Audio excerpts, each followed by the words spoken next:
Ja kun tuossa vaihtoa odotellessa, niin mittailtiin johtosanoti akkujen jännitettä, niin siellä oli jopa vaihteeksi hieman ylijännitettä, niin kerrotaan nyt muutama asia ja kulutetaan sieltä turhat piikit pois.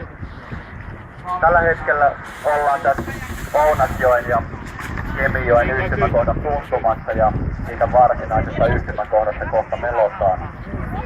Jos olette nähnyt Rovaniemen vaakunan, niin kyseisessä vaakunassa kuvataan juuri tätä paikkaa, eli Ounasjoen ja Kemijoen yhtymäpaikkaa. Vaakunassa löytyy myös salamakuvio tässä jokea kuvaavassa hahmotelmassa. Se salamakuvio liittyy Kemijoessa oleviin voimalaitoksiin. Vaakunassa on myös liettikuvio, ja tämä liettikuvio on totto, eli merkkituli. Ja tämä merkkituli on usein palannut jokivarren vaaroilla vainolaisten uhatessa. Täältä päin mennessä vasemmalla puolella jokea, kun alavirtaan päin mennään, niin sitä Pengertielle pysäköiden, niin siinä on pitemmällä matkalta mahdollisuus nostaa suoraan siihen tielle kanotteen. Pääosin se luiskamainen nostopaikka, niin siitä ei sitten sovi kun ihan 2-3 kanottia kerralla. Et käyttäkää kaikki paikat hyväksenne siinä seuraavalla vaihtopaikalla. Ja niin kuin ainakin viime yönä,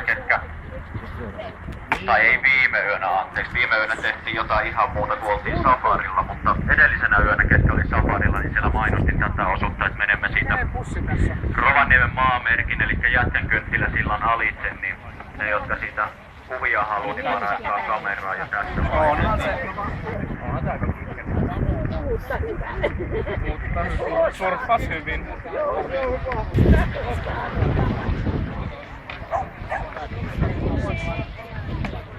Mitä johtossa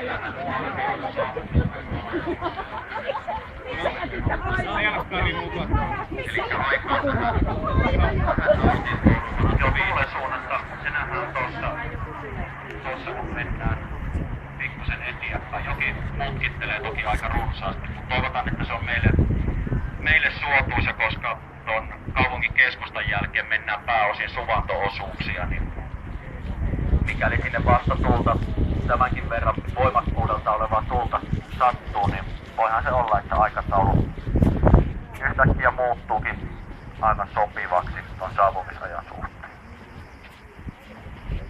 Vielä pari minuuttia. Siitä sitten kohti Rovaniemen keskustaa. Ja muistutan vielä, että tuossa joudutaan ylittämään väylää ja kun nähdään se virran voimakkuus.